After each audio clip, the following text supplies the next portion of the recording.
All right, guys. SoFi just posted earnings back on May 10th. The stock hit an all-time low shortly after. So I wanted to give you an update on SoFi, kind of give you an idea of where I'm at with the stock. I'm also going to break down the chart and show you where I think the price is headed from here. So let's jump right in.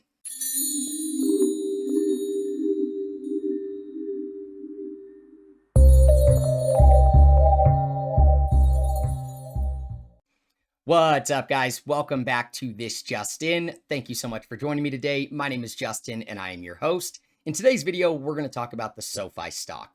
I haven't made a video on this company for a while, so I wanted to bring you an update and let you know where I'm at with the stock, what I'm doing moving forward. I'm also going to break down the chart, give you an idea of where I see the price headed from here. I've also got one main issue with SoFi stock that I really want to address because I think you need to hear about it and kind of give me your thoughts on it as well. If you want to see a video where I go really far in depth on SoFi, what the company is, like if you're new around here, I will link that right here so you can check that out. But today we're just going to focus on the earnings and the chart and one of my main issues with the stock. Real quick, guys, before we get started, subscribe to the channel if you're new around here and want to see more videos like this. Also, like it so it gets out there to more people, and come join us at the Patreon if you want to get all of our trade setups. The link is down in the description. Day One Squad, I love you so much. Thank you for your continued support. It really does mean so much to me. But let's go ahead and get started, guys. So SoFi, they posted earnings on May 10th. Like I said, guys, they hit an all-time low shortly after that. We're going to talk about my last video on SoFi, towards the end of the video, because I had multiple people calling me a clown, and you guys know how that goes. So we'll address that here in just a second. But let's focus on the earnings. Guys, SoFi is a strong growing company, right? They're growing at a nice, consistent rate. As you can see here, the GAAP EPS was negative 14 cents. That was in line. The revenue, though, was up 48.9% year over year, so about 50%, year over year. They did beat on their revenue by 37.74 million. You can see that right here. But then again, the shares were down 12% to a new all-time low. If we jump to the investor presentation, guys, like I've said in many other videos, especially the older videos, the member growth has always been, really impressive. Like I said, they're a fast-growing company. You can see, guys, they grew their users at 70% quarter over quarter. Now, their growth is decelerating, right? It might be a post-pandemic, deceleration. I don't know what the reason why it's decelerating, but it is. You can see they were growing 110, 113, 96, 87, 70. However, they still put on 408,000 members in one quarter, which is fantastic. We talked about in other videos. They were planning on doing 3 million members by the end of 2021. I made a video saying how I think they were going to beat that. They did beat that. So they're doing well on member growth. They really grew in almost every category. You can see here, product growth, really, really impressive, 84% quarter over quarter. You can see here, Galileo accounts. We've talked about how Galileo is a big moat for them. They do very well with Galileo. If you want to see a video where I talk about Galileo specifically, I will link that, in that playlist above as well. So Galileo, 58% quarter over quarter. If you take a look here, lending and financial products, they're growing really well in that area as well. So what am I looking at, guys? What is the issue I have? Well, you can see here, annual performance, adjusted net revenue, growing nicely. It is decelerating as well, but the revenue is growing. What's my issue? My issue is, guys, growth is not everything. 2021 has put us in a position where we think growth is the only metric we should look at. It is the cure-all. Everybody that has a bull case, right? Whenever I, come up with a concern about a company, all the moon boys come out and they say, oh, the price to sales ratio. I don't use price to sales ratio, guys. Price to earning, price to cash flow. The profitability is something that I'm having an issue with, but we'll address that in just a second. Like I said, guys, growing in annual adjusted net revenue. If we jump down here, you can see when it comes to guidance, they beat on their guidance. They had a variable of about 14.9% on the low end, and they beat it 12.9% on the high end. So they beat guidance. They're moving forward, going into Q2. Their guidance is to grow another 40% quarter over quarter. So again, a little bit of decelerated growth there because they grew 50% Q4 to Q1. Now they're projecting to do 39 to 43% from Q1 to Q2. So that's something you got to keep an eye on. If you are only focused on growth, this looks incredible, right? It looks like a strong company that's growing consistently. However, though, guys, if you're looking at profitability, they have had downward revisions on multiple different occasions on their EBITDA. If we take a look here at full year 2022, GAAP guide or non-GAAP guidance, you can see here, guys, look at the revenue growth. Very impressive. Going from $1 billion in 2021 to 1.5 billion in 2022. At least that's what they're guiding. When it comes to adjusted EBITDA, they're doing 100 to 105 million is what they're guiding for, which is about 6 to 7% EBITDA margin, in 2022. We're going to address that in just a second, guys. Look at the revenue growth. It's very impressive, like I said. If you don't look at the revenue and you look at just EBITDA or profitability, there's a little bit of an issue there, guys. For example, back in 2020, 2021, when we looked at the very first investor presentation, they were guiding to do like 480 million in adjusted EBITDA in 2022. Then they revised it down to like 258. I don't know the exact numbers off the top of my head. Then they revised it down again to 180. Then they revised it down again to 100. So guys, the profitability, the bottom end is what I'm having an issue with right now. And I'm going to show you why. If we jump over to the investor letter for their earnings of Q1, guys, take a look at the adjusted EBITDA. This is really misleading, in my opinion, if you don't look at it, with an unbiased mindset. If you're a moon boy and all you care about is revenue growth, you're going to justify this. But take a look here, guys. Out of the 9 million that they posted in adjusted EBITDA in Q1 2022, about 110 million of it, 105 million to 110 million was stock-based compensation, depreciation, and amortization. So take a look here, guys. If you take a look at the previous right here to this year, the 3 months end, the quarter that they just posted, 100 million, guys. Take a look here. They were 110 in the negative. So that put them at that 9 million. Guys, depreciation and amortization is one of the worst expenses you can have. It's literally like, we'll spend the money now and we'll, categorize it as an expense later, or we'll recognize it as an expense later. I want to point something out. Look at stock-based compensation, guys.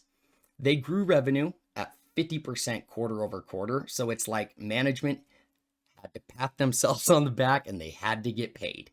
They increased stock-based compensation double, over 100% quarter over quarter. So that just frustrates me, guys. It's like, yes, you did a good job. You grew revenue, but do you need to grow stock-based compensation that much? When you look at shares outstanding as well, guys, they have increased their shares outstanding pretty, not a huge amount, but 5% in the last quarter. And I think at this rate, they could absolutely be well over 1 billion shares by the end of 2022. So guys, those are just things that I'm having a little bit of an issue with, and I would like to see them pick that up and fix that. They did just get saved by analysts, guys. There's a lot of analysts came out and saved SOFI when they were down at their all-time low and upgraded them and things like that, and talked about how they were ramping their EBITDA, growing their EBITDA, things like that. I want to see bottom end, guys. I want to see net income. I want to see free cash flow. I don't just want to see revenue growth. So keep that in mind when you're looking at SOFI and you're investing in SOFI. They can grow revenue every year for the next 10 years, 100% a year. But if they don't ever become profitable, there's going to be an issue. If they don't ever start generating free cash flow, if the management doesn't start dropping their stock-based compensation and focusing on getting cash in the business, they're not going to have a very good time. So again, guys, I'm just throwing that out there. I'm not saying they're a horrible company or anything like that. I love SOFI. I use SOFI, made a lot of videos praising SOFI, but just keep that in mind. Let's jump over and take a look at the chart, guys. All right, guys, so we've looked at this chart before, right? Remember the last video I made on this stock when it was right around this level here, and I was talking about how you really need to wait until you either go back and back test that, all-time low, that IPO wick low, or until it gets back above the inflection zone, and how we were working on that partial rise of that broadening, formation. I remember when I was talking about how you had the wave structure. Here, let me just refresh your memory here. So wave structure tells us, guys, when you've got an asset that makes a 78% retracement on B and a lower high on C, you're likely going to break down to a 1272 on your X to A to D, which would be a bullish butterfly. And that would take us, guys, to literally $5.22. Who remembers that? I remember that. If you can see here, guys, I think the bottom is ended. Don't be a clown. Wrong. Thanks for wasting everybody's time. I'll be back here to glow after earnings. This is 13 minutes of my life that I'll never get back. Guys, come on, right? We had the bullish butterfly, we had the wave structure, and what happened? Partial rise, we broke down through the NAV price, and look at what we're doing today, guys, or the last couple of days.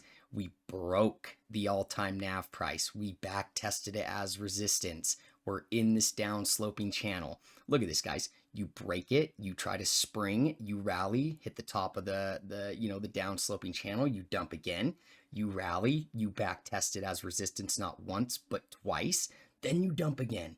And now what did you just do? You actually started to break the channel, but you couldn't back test it. You went back to back test that low from right back here on March 14th again as resistance. I will give you a little bit of hope, guys. Look here, you had triple MACD bullish divergence. You reacted. You went to the top of the structure. You even broke out of the structure, but you just didn't have enough buying pressure, and you broke back down into the down sloping channel again. So now you could be headed back to the heart line. You could be headed back to the bottom of the channel. If we jump to the weekly, guys, and we put up the bullish harmonic that we talked about in the last video, we go from X to A to B to C to D. We've got the 1272. Now take a look here, guys. We've got the bullish hammer. Look at that bullish hammer. That's actually really, really nice. I like to see that.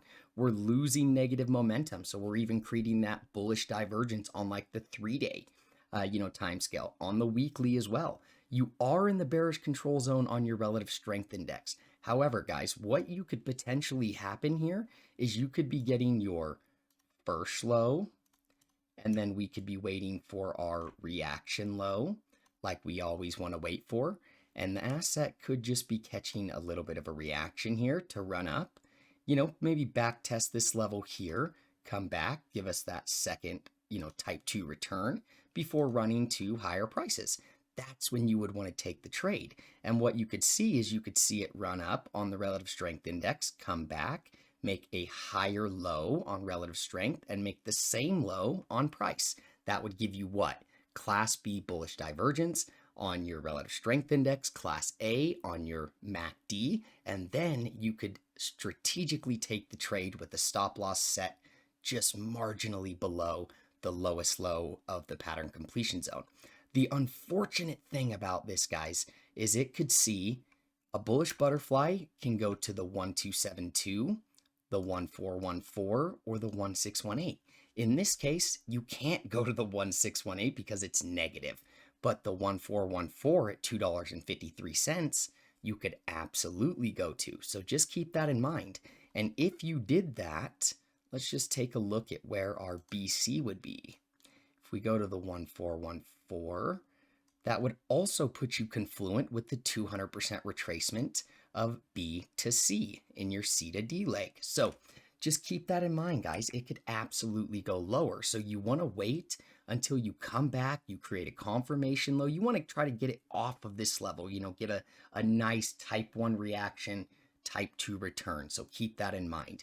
If you take a look and you use your fibs from the top of the structure to the bottom of the structure, you can see here, guys, look at, you've got some confluence here. You've got the 236, which is right there at the X point. You've got the 382, which is at the B point, which is also your first target on a harmonic like this. And then your 50% retracement at the high, that was resistance right before you broke down. And then the 161 or the 618, right up here at the initial all-time candle high close back on, January 4th. So those would be your targets.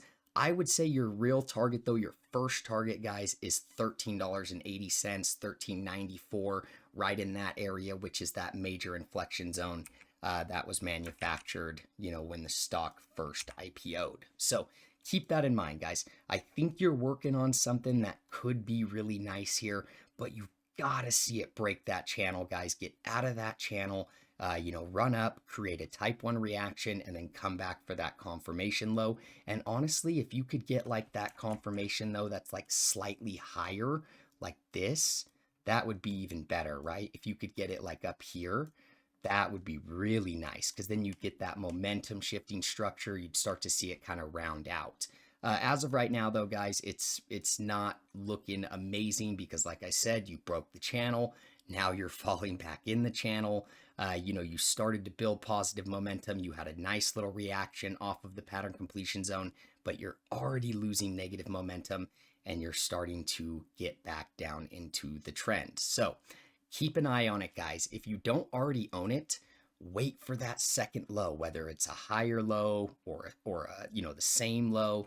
Just wait for that low, because like I said, you could break down further, see that 1414, and that would not be pretty. If you're holding it for the long term, guys, if you're dollar cost averaging into it, just keep on going. If you have faith in the company, you think it's going to do well long term, dollar cost average. But if you're not dollar cost averaging, if you're trying to trade it on a short term, or you're trying to buy it for the long term, why not just wait until you get a clear, concise bottom, especially with how poor the market is performing right now and how it looks like it's going to see much lower prices. I think, guys, if you can create a second low here, 1394 is absolutely the first target. After that, guys, easy 1654 and then 1914 after that. On these big harmonics, guys, if it bottoms, you could absolutely see 24 bucks like that if everything plays out. So keep that in mind. Let me know down in the comments what you think about it, guys. This video is for entertainment purposes only. I'm not a licensed stockbroker. Always do your own research and due diligence. And then come join us in the Patreon and let me know, what you think about this video. So I'll see you guys in the next one. Peace.